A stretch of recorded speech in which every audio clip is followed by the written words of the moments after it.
It turns out there's about 1 trillion organisms living inside trees. The results of this new study in Nature are both profound and something we probably should have seen coming, given that we already knew that the microbiome living around, on, and inside of the roots of plants is really important. For example, some of these bacteria are capable of fixing nitrogen out of the air, which is what fertilizer largely is. It's one of the most important inputs for plant growth, which is why in natural farming you have to rotate crops so you get some of the legumes that those nitrogen fixing bacteria can actually grow next to, which then gives the soil nitrogen for the rest of the cycle. So given that we know the importance of the soil/root microbiome, and we know that leaves have commensal bacteria on them, which basically just sit there and do nothing and block bad bacteria from getting in, very similar to how our skin has staph A and S epidermidis on it, which does the same thing. It's like very neutral, but it just blocks other things from attacking us.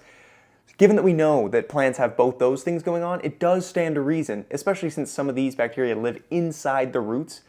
that they also live other places, but we just hadn't really looked for it in this detail. The researchers looked at 16 different species of tree and found that each species had its own microbiome, but more closely related species had more closely related microbiomes. And within each tree, the microbiomes could be divided into that of the heartwood, which is the dead structural wood at the center of the tree, and the sapwood, which is living wood that carries water up and down the tree. The researchers say this supports the idea of plants as holobionts, which is somewhat of a paradigm shift going on in biology, with proponents arguing that the evolutionary unit should actually consider all of the microorganisms contained within that host, because that is an ongoing symbiotic exchange necessary to understand their life cycle and the pressures that will drive them to evolve or not evolve. And when there's 1 trillion organisms living inside them, it becomes pretty important to consider those when you're considering the health of the organism.